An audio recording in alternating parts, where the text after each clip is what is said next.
like the last year and a half. I mean, literally, and with the history of U.S. goalkeepers, I mean, that's not too bad of an accomplishment right there. Yeah, that's pretty good. All right, you ready? Yep. 3, 2, 1.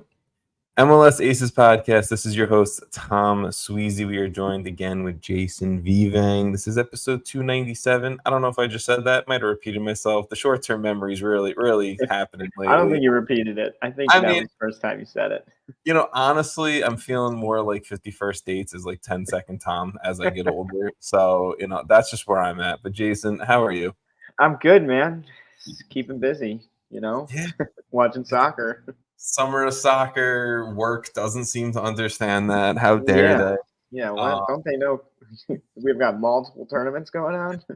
Come on, the Copa's on, the Euros are on. Like, stop it. But I guess that's where we can start this episode. That's where we can dive into first. And I don't want to cut our small talk here short, but there is a lot to talk about. And the U.S. did pull off a pretty big, I would say, victory in terms of just kind of starting off their Copa America campaign. And on a positive note, as to the opposite, I feel like, of maybe where we were kind of going last week with the episode. But the USMNT, they took down Bolivia in their opening game of Copa America 2024, the 2-0 victory. Christian Pulisic scored a third-minute beauty of a goal. And then in the same half, I was about to try to do the math. That's only like whatever it is.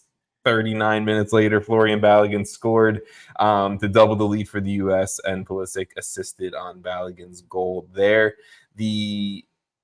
I'll stop there. Jason, overall thoughts about the game, overall thoughts about the performance from Pulisic, because, I mean, he did the damn thing, and he was the man, you know? Yeah, I mean, I think it's pretty hard to, really have a rough game after starting with a goal in the third minute for just the team in general. I'm not even just talking about Pulisic. Obviously, he carried that performance, that confidence with him, and that's just kind of like, at this point, what we've sort of come to expect out of Pulisic, especially right now where he's honestly been playing some of the best soccer he's played for club and country. So I think just starting off that quickly in this major tournament is pretty much, I don't think you could ask for a better start, right? Like, you go into this, there's obviously going to be nerves regardless of who the opponent is. And to just get that goal so quickly and get that just like, okay, we're here, we're up, now we continue, we play our way, we know what we're doing. You kind of settle in maybe a little faster than like when the pressure starts to build, if you're in the 70th minute and it's 0-0 or something. Then you start making mistakes. So I think just initially, like, my thoughts were like, wow, what a great way to start the tournament. I think starting, that first game kind of sets the tone for the whole tournament. And obviously the opponents will get harder. I actually think Bolivia was ranked like the lowest out of every Copa. I think Bolivia I would safely assume Bolivia is the worst ranked CONMEBOL. I think they might be lower than some of the CONCACAF teams, or higher, but I'm pretty sure they're like the lowest in the entire tournament. Really? I would have assumed like Costa Rica might have been lower, but I could believe they gotta be in like the bottom 3 or whatever. Okay, they are one of the worst for sure. Yes. So I mean, like, obviously the opponents are going to get harder, but now you have that win, you have that base to kind of not fall back on, but go into the next game thinking, okay, get a result here. You got one leg in. You might even be in, right? Like, sometimes you win this next game, you're guaranteed. So I think just from this game initially, like, there were a little bit ups and downs, but for the most part, I feel like the U.S. kind of controlled the game, kind of did what we expected, I think, against a lesser opponent. Not that they're like horrible, but I think I don't know. I'm just rambling now, so you can take over if you have anything to say. We can talk about specific players too. I mean, I think you hit it perfectly on the head with this. It's a great way to start a competition. It's a great way to build a little bit of momentum and confidence for sure.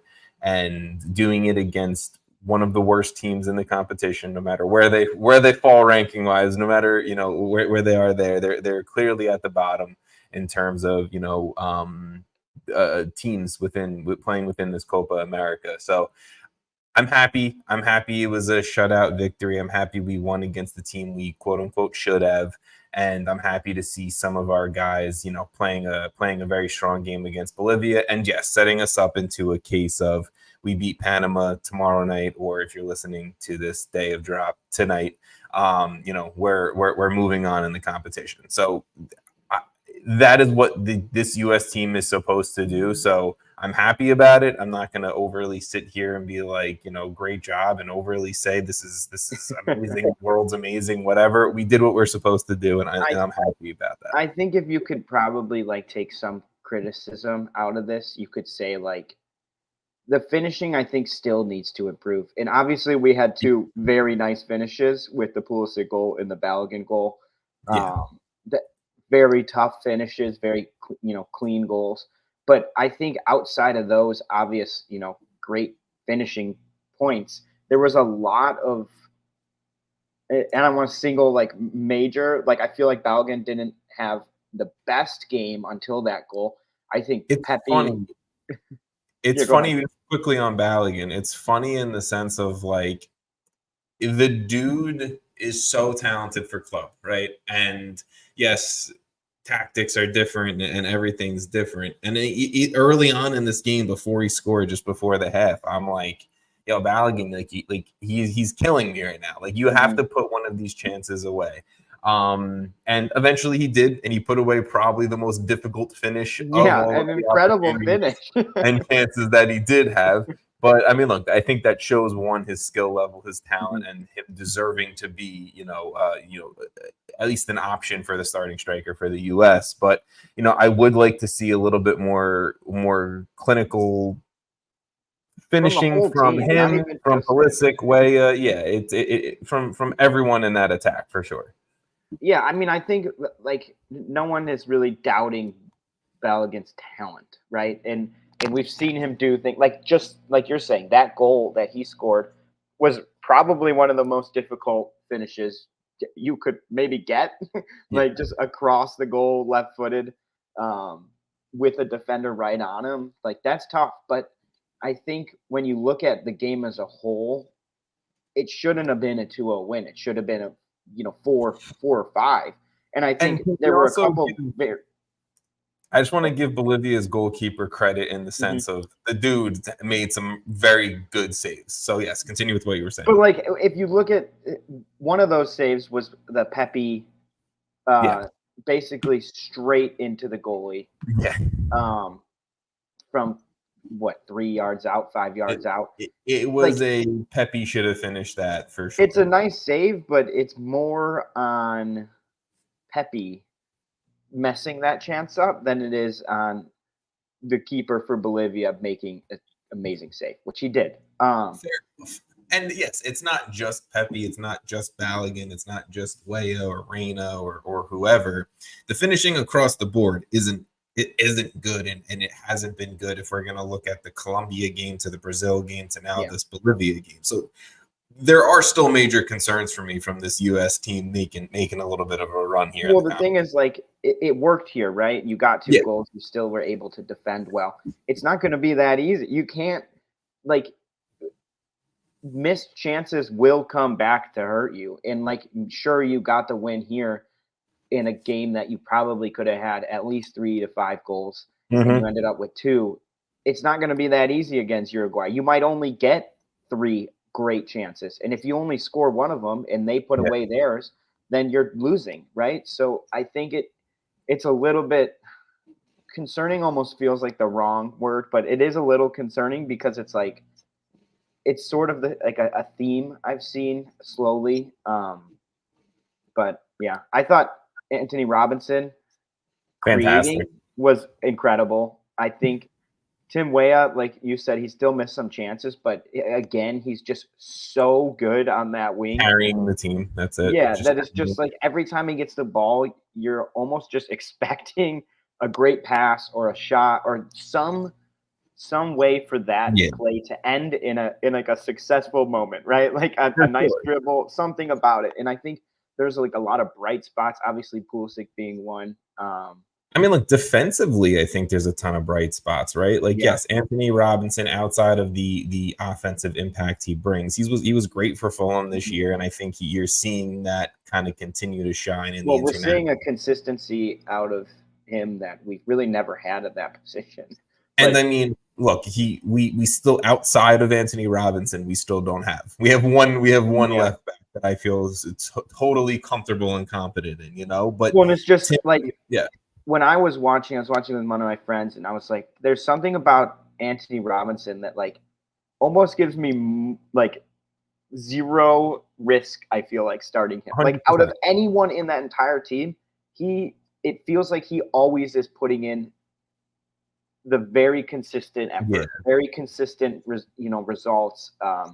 He's probably going to have a good few moments in the attacking third. Like he just kind of, he's gone to the point, especially with Fulham, where he's actually like a solid Premier League player, and you're seeing it now in these tournaments with the national team. I think there's a point where there's a real, and not that this needs to go into this conversation because it has nothing to do with the U.S., but I think there's a real argument or conversation to be around Anthony Robinson probably being on the transfer radar from some of the big five clubs in England right now. I mean, continuously being a top performer at the club level, continuously being a top performer at the international level whenever he's on a field. I mean, again, the defensive work rate, everyone's going to talk more about the offensive work rate from him and the overlapping runs and everything, and it's totally, well deserved, but the dude always seems to be one of the best performers on the US team, even if the game doesn't always go, doesn't go great or whatever. So to me, it's more right, like the offensive finishing, it needs to be there. Maybe a very skilled finish from a Balogun or a Pulisic kind of kickstarts some of that finishing, but the defensive work's fantastic. Chris Richards, I mean, like it was always like the talent was always there with Richards, and it was like, but can he get club minutes and can he get on the field for the US and earn a starting role? I feel like he's in that phase right now of like, okay, like you feel comfortable and confident with Chris Richards at center back. Joe Scally is not Serginho Dest, but Joe Scally is a damn good right back. I'll also give him that. And I mean, we just said it before recording, but Matt Turner, another shutout victory in that, yes, the club situation hasn't been going the best for him over the last 12 to 18 months, but I think right now it was 25 career shutouts with the U.S., and that's tied for fourth all time in U.S. history. So defensively, for everything that we can talk about negative on the offensive end, I think this team is showing out, and Tyler Adams played 45 minutes. So let's get him. Well, it sounded like he wanted to play more. I was expecting to play more, so that's a good sign. Hey, let's slowly work you back in, Tyler. I think the only thing I'd add towards like the center backs, like obviously, it seems like the whole back line is solid, right? That they're not getting just like walked over like we kind of seen in past. But I do think like as they have the ball in possession, they can probably get a little better at trying to make more line breaking passes a little bit or getting to the attacks.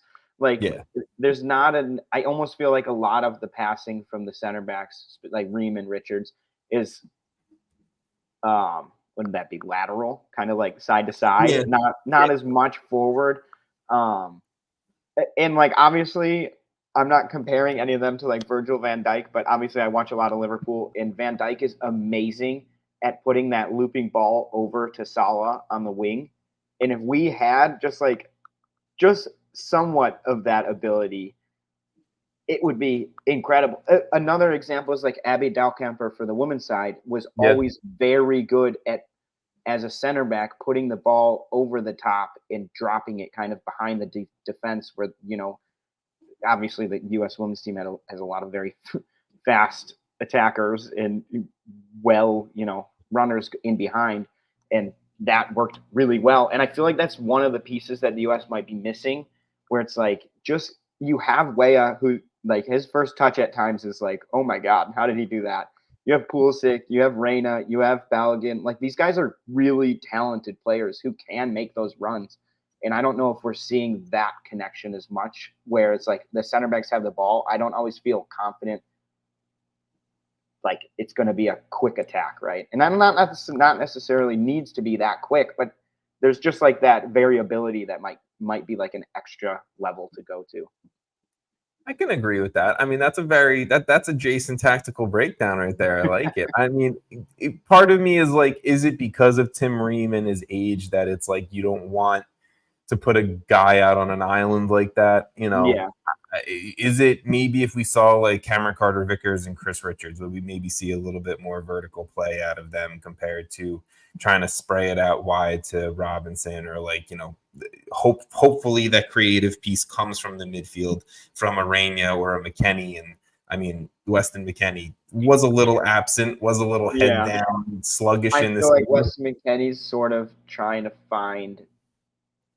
refined, I guess, like his role in that midfield a little bit. And I feel like maybe the club situation is something hanging over his head. Reports that he left camp for a day to go to Cincinnati because FC Cincinnati realistically are making a push for Weston McKennie, which is a whole other topic that I don't know if we have time to break down. But the U.S., I think, strong first game. Christian Pulisic is an absolute god amongst men at times. And, you know, I think hopefully the U.S. can get the job done against Panama tonight, tomorrow night, whenever you're really listening or watching. Even like the complaints, I guess, that we have about the game is like they're just grasping at straws because the performance overall was very good. And U.S. soccer fans will always complain. That's just it. That's it. We always want more, man. We always want more.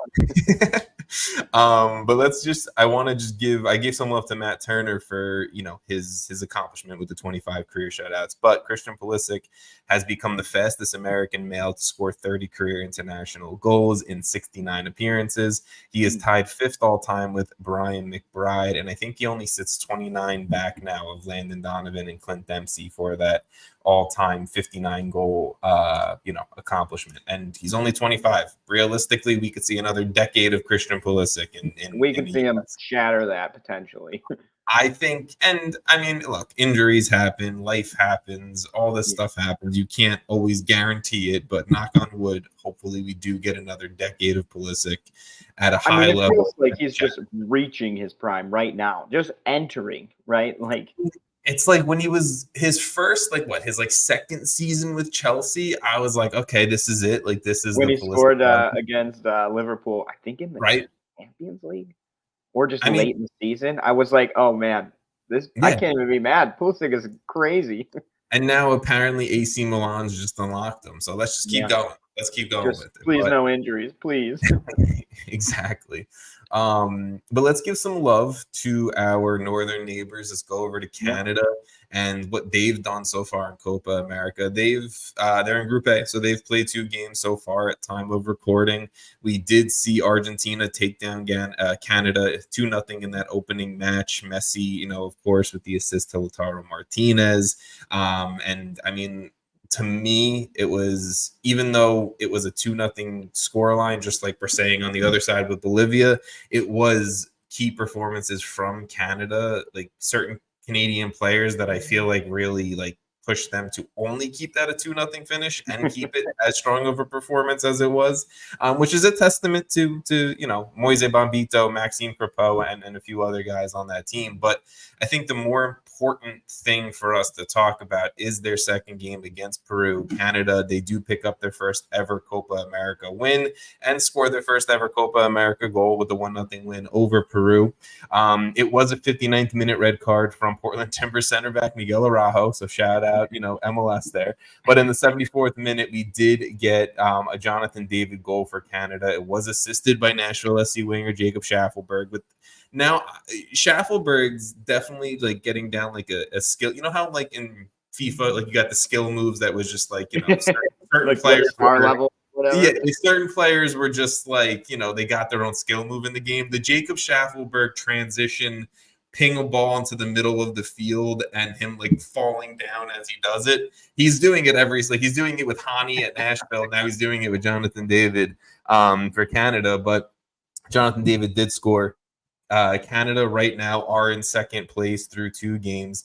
They are in a prime spot that if they get a result against Chile, they will be moving on into the next round of Copa America. And that's, just a testament to, I think, where Canada has gone in the last few years, and even in the last few games where Jesse Marsh has had these guys playing to, and obviously the talent on the field for sure. Yeah. I mean, that was a lot. There was a lot there. There was a lot there. Sorry. I think going back to the Argentina game, at least for me to start, we talked about it a little bit. Even in that game, just as a whole, I felt like Canada had moments where it was like, oh, this is kind of like a different Canada, a more confident team, a stronger team. And they actually had a couple chances against Argentina that were like great chances. And obviously, that may be one of the hardest starts to the tournament you could have had versus Argentina. And Messi and friends. I think as well as you can play Argentina right now with how well, just outside of Lionel Messi, everyone else as well. I think they played Argentina as well as you're going to play Argentina. Right now. I think I texted you and was like, that might be the most confident I felt after a 2-0 loss for a team.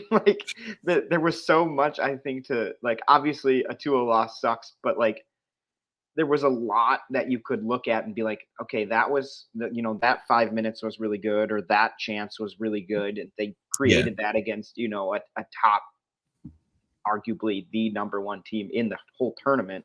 So I thought there was a lot to take away there. And then obviously last night, Tuesday night, dude, I keep thinking it's Tuesday now. Guys, we record this the day before it drops. There you go. Anyway, so when they beat Peru, and we talked about it last night as well, it was like, sure, there was a red card that obviously helped out quite a bit, but it's just getting those results, right? And for Canada, who's kind of, I would say, coming into their own a little bit now as a country, and as a team, it feels really good to see them kind of get a result, right? And this is a major tournament, like you said, first win, first goal in this tournament for them ever, right? Yeah, ever. Yeah. So it's just like they got that kind of weight off their chest. I think there's a lot of times where you see, in World Cups and stuff, it's like, oh, this team has never scored, or this team, and you can kind of feel that weight get lifted if they do score. And I think if we want to look at the Chile game for them, that's going to be another tough game. This is a tough group, but they've put themselves in a position to move on, which I think is as much as you can ask for through two games against Argentina and Peru. I don't know. This might be one of the harder groups. No, I mean, look, we said it last week, right? If Canada can come out and they can put up a little bit of a fight in a very tough group, you're playing against 3 calm the ball opponents, I think it proves what they're trying to achieve and what they're trying to get to.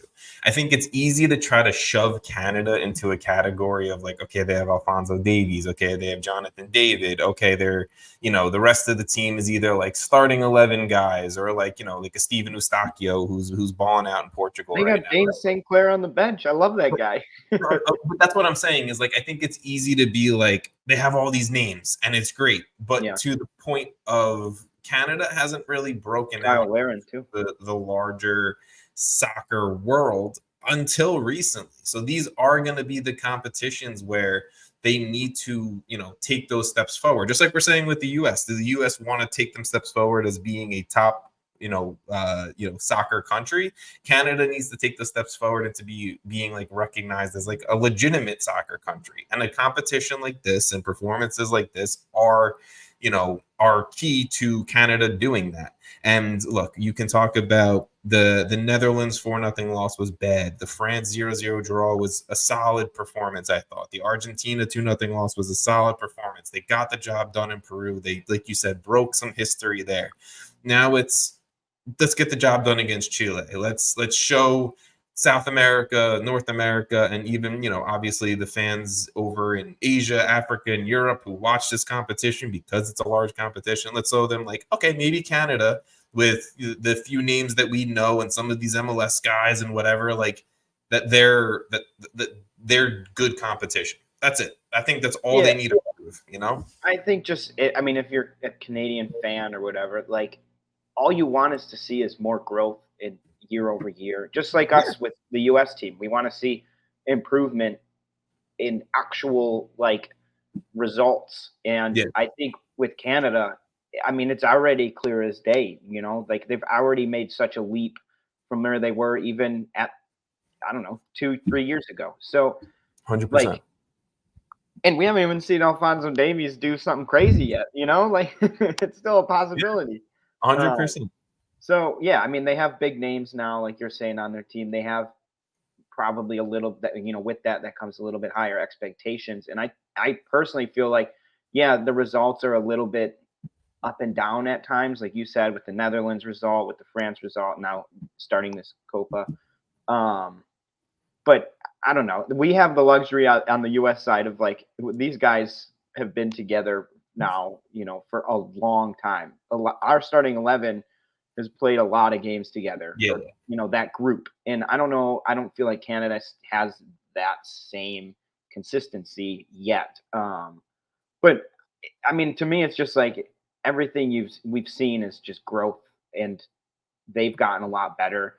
They're no longer like a pushover team. They're kind of in that top tier of CONCACAF, I would say. Yeah, I think they still need to prove that a little bit too. I think you need to be consistent, and I think they're showing the consistency, and especially with how they've played under Jesse Marsch. And that's all I'm saying is I think Canada is on the rise. Canadian. Well, they had a rough World Cup. Yeah, for sure. And they're now already much better in this Copa than they were in the World Cup. Obviously, 100% tournaments. I would expect more improvement going into the next World Cup, and seeing even more. So like it takes time, man. No, but that's all I'm saying is like I think they are on this slow, very steady, good path to proving themselves. And even before we talk about next World Cup, I think going into next Gold Cup, we should expect more from them. And then plus the reason we have a Pulisic, McKennie, all these guys is because of people like Dempsey, who in Donovan and Tim Howard, who made it so popular. And that's kind of what I feel like is happening in Canada. Obviously, it feels like now with like Alphonso Davies and Jonathan David and Maxime Crepeau, like it's guys who are now like household names. And it's like, if you're Canadian, it's like, oh wait, this is an alternative to hockey. No, for sure. And I think no disrespect to this man, but the biggest name that they've had for years is Atiba Hutchinson. And I love Atiba Hutchinson. The dude balled out in Turkey for years, but like I think the guys like a Davies, a Leonard, you have rumors of Alphonso Davies to Real Madrid. Like that. Yeah. You never have had that before. And neither have we. Neither have we, but when we were first getting like Dempsey on Fulham, and now you have Pulisic going to Chelsea, and and Milan, and these globally known powerhouse I almost said organizations, clubs, whatever, right? And to make the shitty transition into the next thing to go with, you are now having reports like what Fabrizio Romano dropped, that Lyon and Ligue 1 are opening up conversations with the Colorado Rapids to sign center back Moise Bombito. And look, to me, he's been arguably the best center back in MLS through half a season, and he balled out against Argentina, and I think he had a great game against Peru as well. But Tom Bogert has also added to this report, and he said that the Rapids have rejected a $4 million offer from Lyon, but they do expect a new offer to come in for Bombito. And this is not Fab Romano or Tom Bogert's reporting. This is Tom Sweezy's me assuming things. It seems like the Rapids are aiming for a potential transfer record fee for a center back coming out of MLS. The current record for that is Mark McKenzie, when the Union sold him to Genk for roughly $5.8 million. I would love to see it for Bombito. I'd love to see it for Canadian soccer and for the Rapids and for MLS. I don't know. I mean, This is I think it's better if it just happens in general rather than a record, right? I'd rather yeah.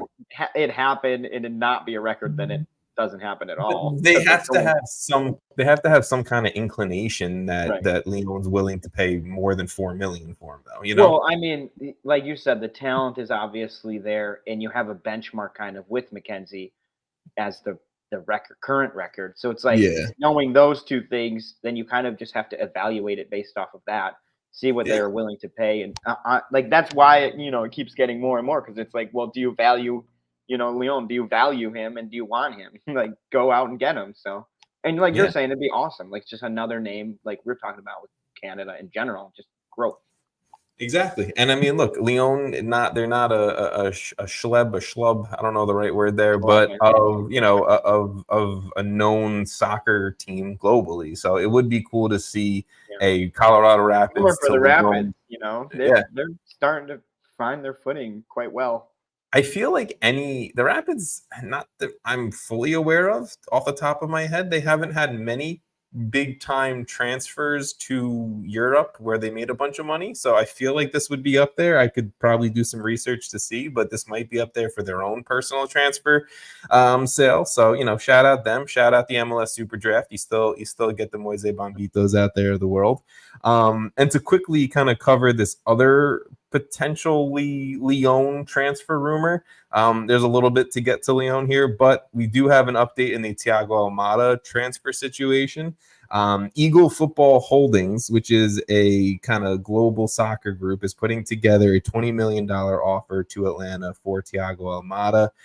Eagle Football Holdings is an ownership group that owns Crystal Palace, Lyon, Botafogo, and a few other clubs around the world.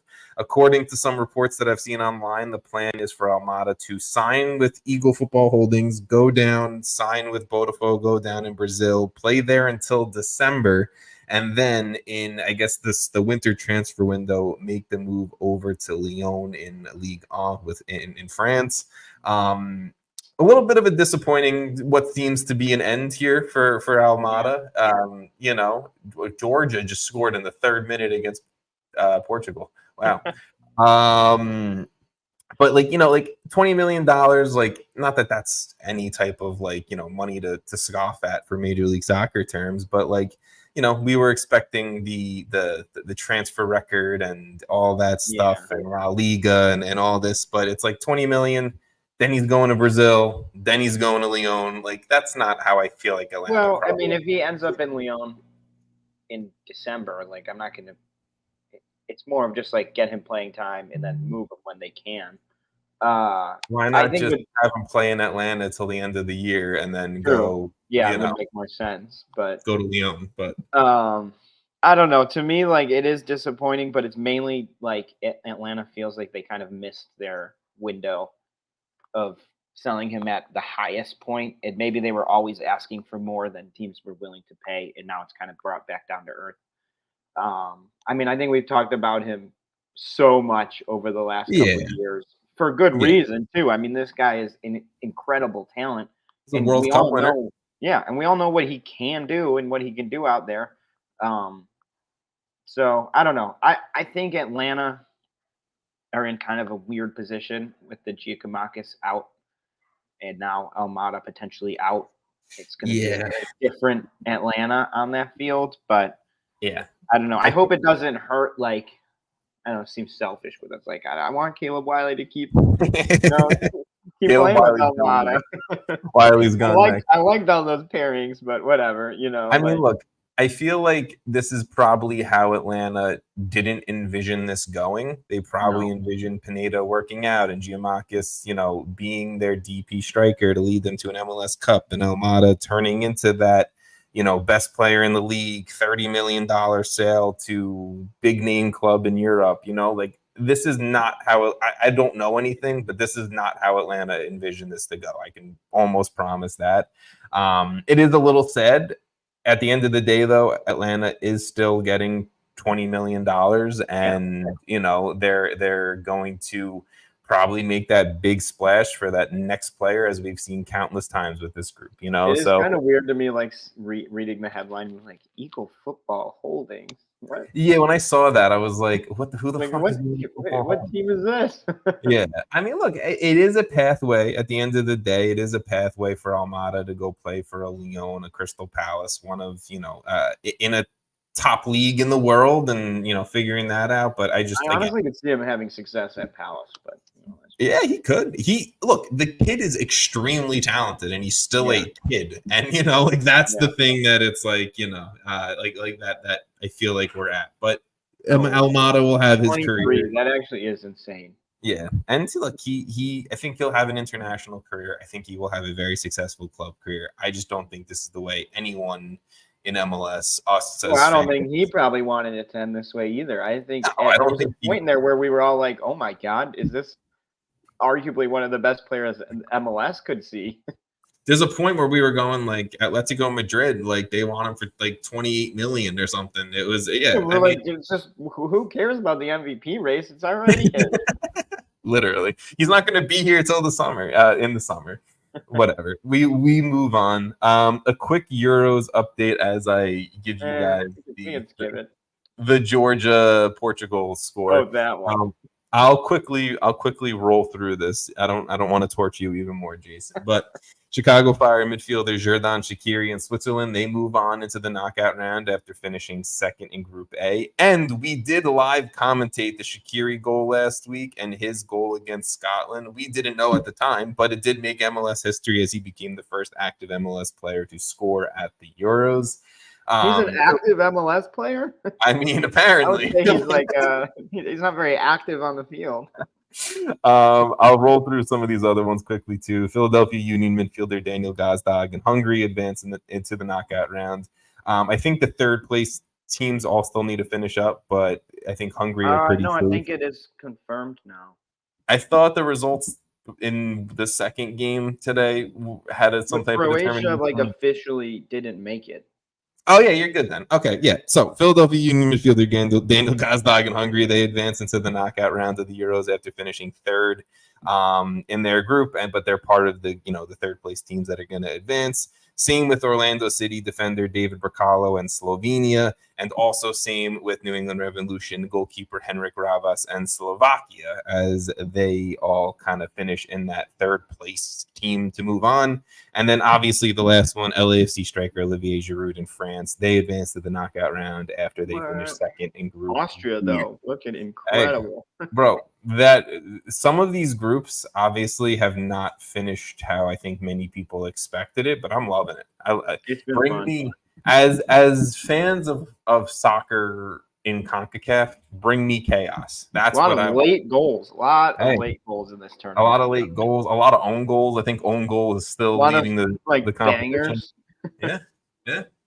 A lot of own goals. I didn't even think about that. I'm going to let you take this one over. If you want to just give your quick thoughts on the U.S. Women's Team Olympic roster being announced, and no Alex Morgan, and how dare they not have Alex Morgan? You're not saying, but look, I mean, I thought this. Did this come out today? I feel like it came out. It literally came out like this morning. So because I was looking at it this morning, and the no Alex Morgan thing, I think is a shock to a lot of people, but at the same time, she's 34, I want to say. I don't know if it's that illogical, especially with an Olympic tournament where it's not like a World Cup, which the World Cup is already pretty condensed in terms of games. The Olympics is like crazy condensed, and just fitness matters an incredible amount. So I think it's not like insane to me that she didn't make it. I don't know. Should I just run down the list and you? You don't need to read the roster. If you have any high level thoughts of the roster. I love seeing Mallory Swanson back in the team for obvious reasons, being in Chicago, and then also just coming back from an injury and getting back to a high level. It's really cool to see. And then you have just a ton of staples, right? Like Roosevelt's there, Lindsey Horan. Macario again, Katerina Macario, who was at Chelsea, injured, now back. So a couple players that are very talented and then kind of back into the team. So, and then Yeah, I don't know. I don't know if there's like major surprises if like people have been following outside of like the Alex Morgan one that will be a shock just because of the name Yeah. recognition, but I don't know if it's like necessarily the wrong move. Like if you look at the forwards, it's Crystal Dunn, Trinity Rodman, Jaden Shaw, Sophia Smith, and Mallory Swanson. Like I don't know many people who are going to be like, "Oh man, I would have rather had Alex Morgan in that spot." Yeah, the front line is extremely competitive. Yeah. So yes, Alex Morgan has done a lot for the U.S. Women's National Team, but at this point, you have to compete with the ladies who are balling out in front of you, and all of those women are. So it's tough. Sorry, Alex. It's not, and it's also not like an end to her international career. I'm sure we will see her again. It's just It's also like and she's not one of the reserves either, but yeah, like I don't know. It's a pretty young team. I Outside of like it. I yeah, like it. I don't really have any complaints to be quite honest. Like based on the play we've seen on the national team, on club level, it all kind of feels right. Yeah. No, for sure. All right. Transitioning forward, we got to get some MLS talk in because this is an MLS podcast, and there's some pretty big MLS stuff that happened this past week overall. And I'm going to kind of go into Kei Kamara's week because shout out Kei Kamara, the 39.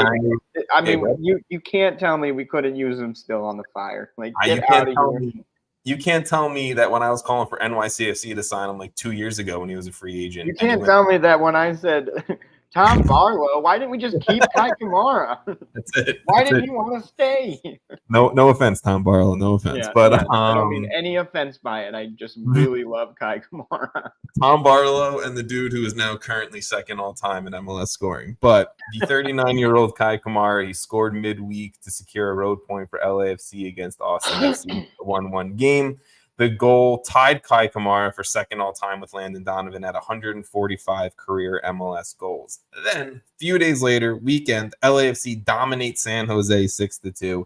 And in that win, Kei Kamara scores again, giving him sole possession of MLS's second all time on the goal scoring list with 146 goals. Shout out Kei Kamara, an absolute legend. And falling out.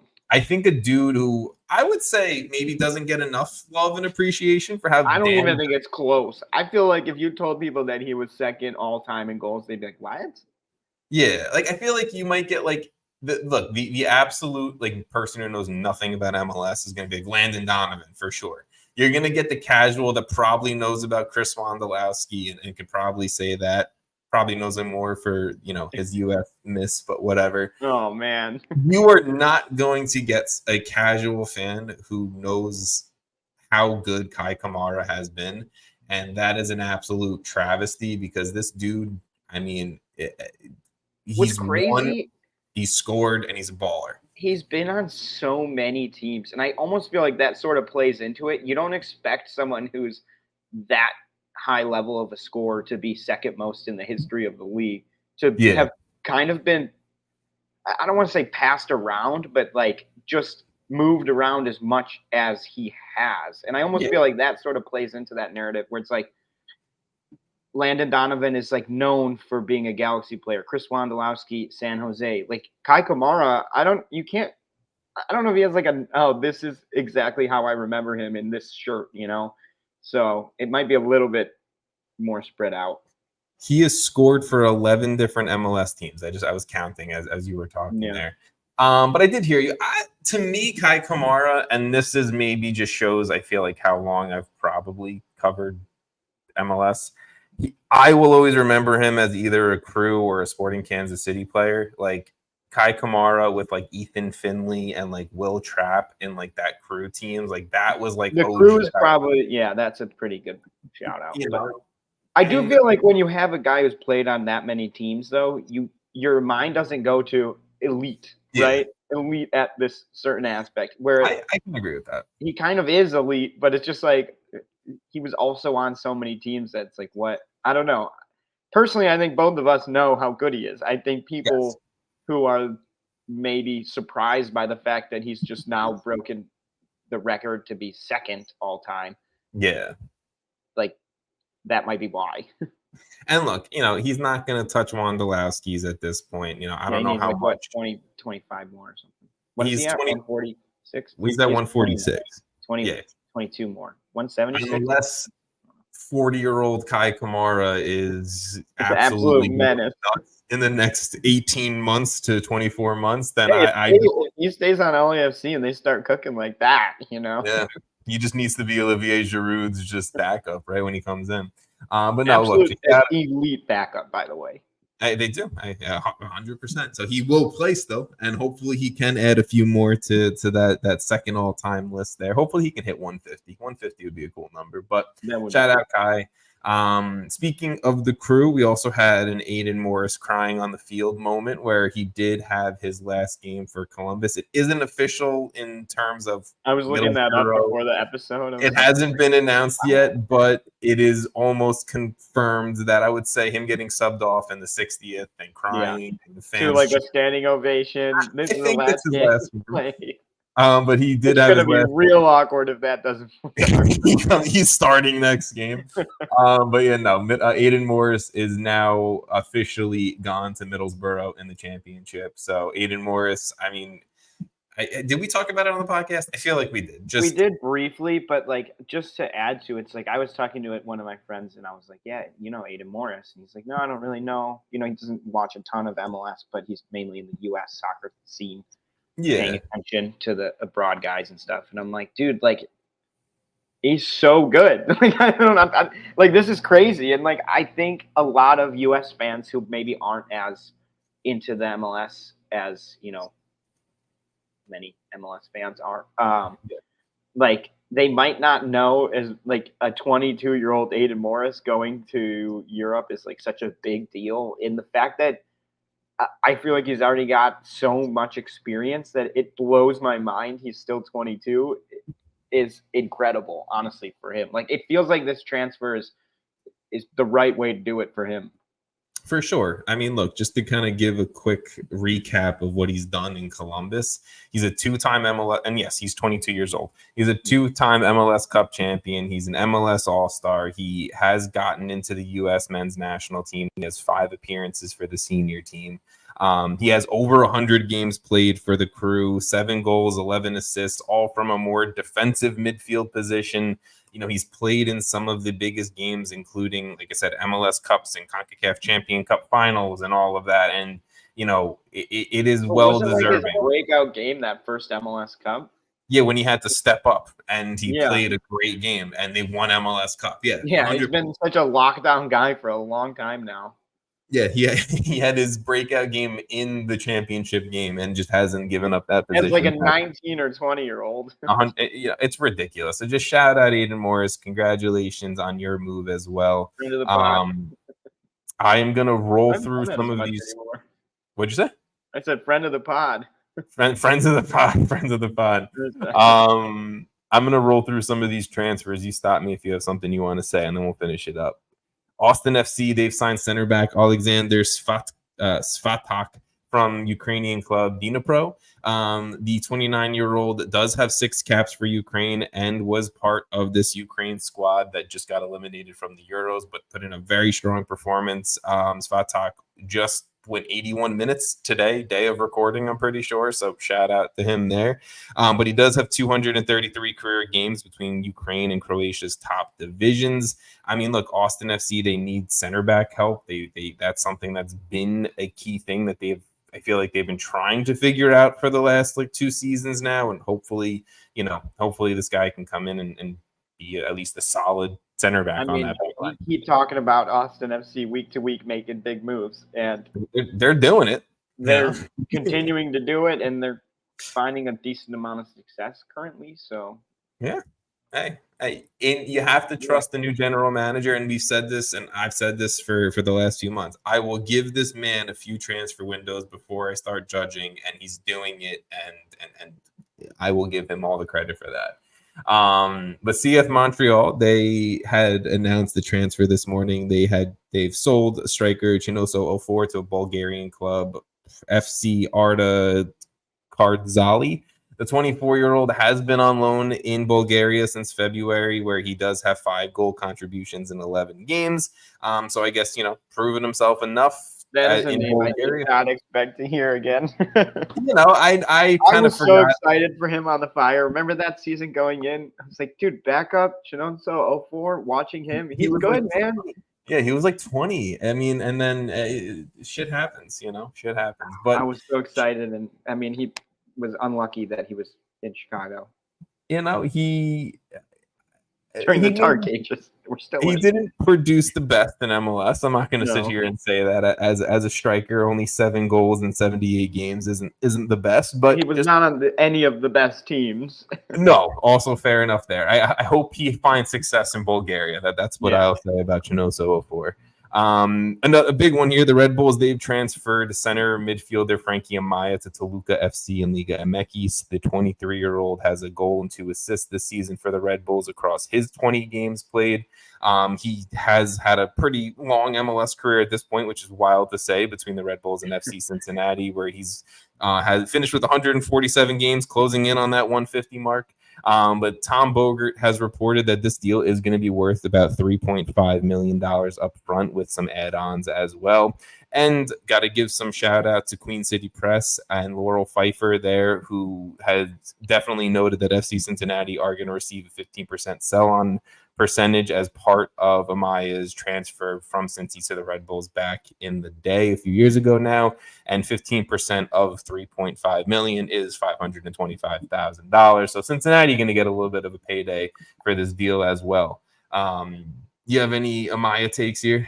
I mean, not necessarily him specific, but it does feel like a lot of MLS to Liga MX transfers recently. Hey, they can't be us, so they're just trying to steal all of our talent. No, I mean, look, I think seems more like abnormal amount of like decent to solid players going there. But you know what it is? I'm 99% sure about this, but all the other ones are definitely true. The Mexican American player is doing well in Major League Soccer. You look at Brandon Vasquez, Cade Cowell. You look at even Daniel Aguirre. I don't know if Cade Cowell has been like an example of great success, but he was a young player who has done well at the international stage, youth international stage, right? Like, and yep, got it. Frankie Amaya, born to Mexican parents. Boom. So yes, I think it's Mexican American players in MLS who are doing well are going to attract the eyes of Mexican clubs. It makes sense. Yeah, please do. The Greek striker, the Mexican Greek striker, of course, who was a DP in Atlanta. That's an oddball. Fine, I'll give you one, but I think for the most part, you're probably right. The Mexican American player in MLS is probably just going to gain the eyes of Mexican clubs for sure. But still, shout out Amaya. He has been really good on the Red Bulls. He's not like a pure goal scorer, or not a pure 6 or anything like that, but so I think it's probably easy for fans to not recognize how good he's been on the Red Bulls, but he's been a very solid piece next to Daniel Edelman and in that midfield for them. That is it as far as official transfer. So I'm going to hold off on anything else. I will say San Jose Earthquakes, they do add to the fired coaches list. They have now added the fourth MLS manager to be fired this season is Luchi Gonzalez. The 43-year-old ends his tenure with now his second MLS club. But with San Jose, Luchi finished with a record of 14 wins, 16 draws, and 29 losses in 59 games. It has not been great for Luchi Gonzalez now through Dallas and now through San Jose. To me, this seems like, 43, he's still pretty young as far as, a coaching career. I think let's get him on a club somewhere as an assistant, have him learn a little bit more. Do an assistant job. Yeah, that's it. That's what you got to do. Rough year for managers. It feels like we're getting up there in numbers quicker. And if you had told me that Klopas would outlast 4 managers, I would have amazed. We do not condone people getting fired. We do not support people getting fired from their jobs, except for Jason just fully on the path of Klopas, just out in Chicago. That's it. We've seen it before, man. I will always be on it. I don't want him to go bankrupt. But the guy's going to be part of the team anyway, probably. So, like, there was a point this season where it was like managers, like everyone's kind of keeping their job. Like, we're getting close to summer. Like, what's going on? And then it's like boom, boom, boom, boom. So Luchi, Gonzalez, new one each week. Luchi, Pineda, Gary Smith, and Nico Estevez all fired. Probably maybe a few more deserving folks on that list for just results, and you guys can figure out those names for yourself. Jason definitely has one in his brain, but I don't have any. We will see where San Jose goes from there. Obviously, a club that just spent their record transfer fee for a brand new attacking midfielder, and they have a pretty solid DP winger in Christian Espinoza. I don't know much more that they have that I can overly feel confident in right now. So I will just say whoever takes over in San Jose next, I think has a pretty big job on for them. And if we're going to stick with firing, Sporting Kansas City, they parted ways with their technical director, Brian Bliss. I'm going to be real honest. I didn't know this guy existed. I thought Peter Vermees was just like full all in all, like controlled everything. Obviously, he had to have other people part of the organization, but I think Brian Bliss just kind of took the axe. Peter Vermees is dangerously approaching another list. Vermees is dangerously approaching. I'm hoping that us giving a conversation right now to Peter Vermees being someone on the hot seat can just put a spark to the SKC season and do what we did last year. We talked about it last year and went on a run. Hopefully for Peter Vermees, he can find the SKC form that he always seems to be clear, we really like Peter Vermees. Don't hate us. I love Peter Vermees. I do, but the results aren't great right now for SKC. They are definitely the worst team in the league. And that is a league that has San Jose. They have 3 more points then. Yeah, literally. It's whatever. SKC down bad, just down bad. But one thing, maybe this is a positive, I don't know, that we could say positively about Sporting Kansas City is just the congratulations to their legendary midfielder, Roger Espinoza, as he announces his official retirement from professional soccer.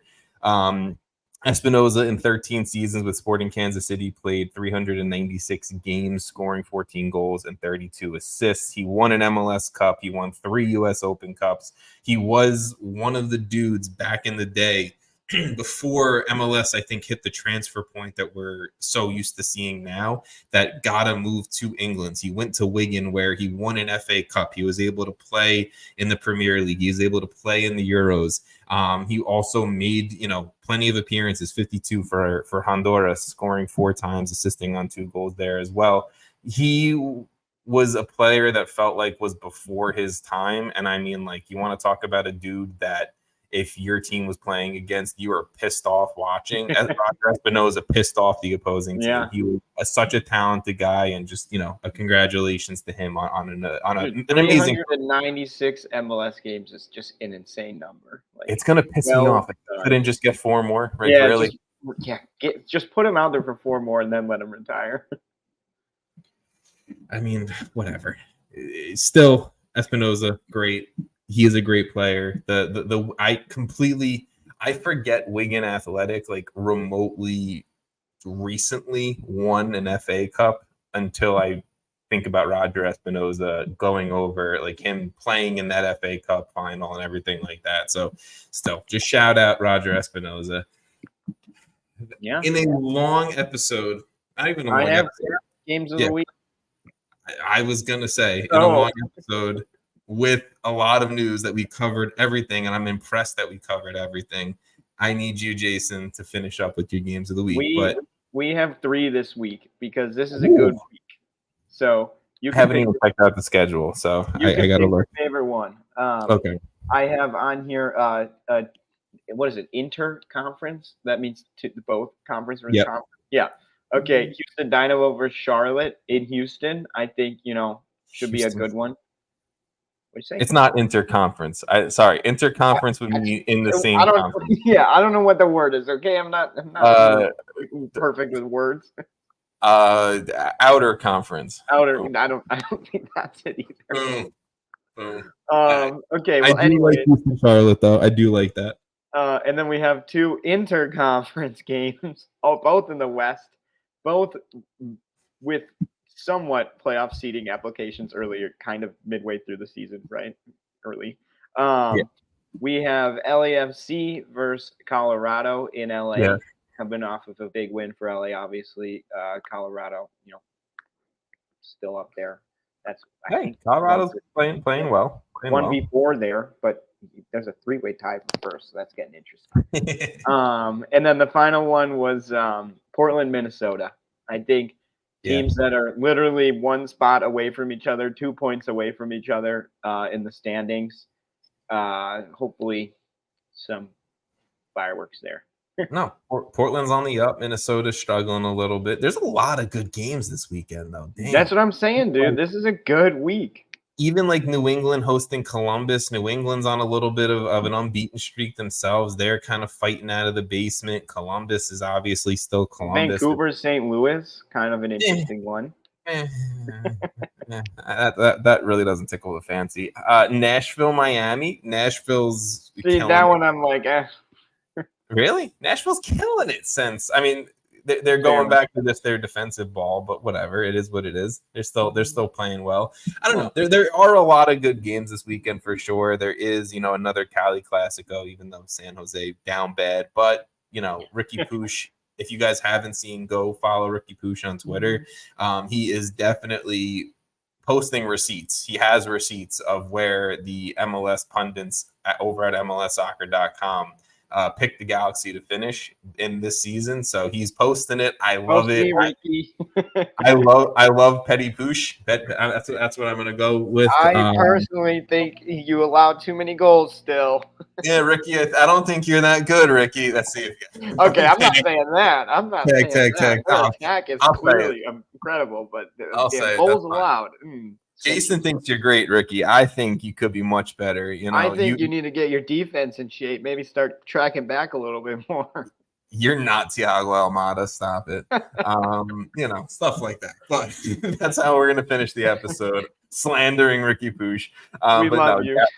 Galaxy killing it. Ricky Pooch is killing it. And if you're listening to this at this point, you're killing it too. So thank you guys. Jason, thank you. You won't be here next week, but we'll see you in 2 weeks. Everyone else. USA. Bye.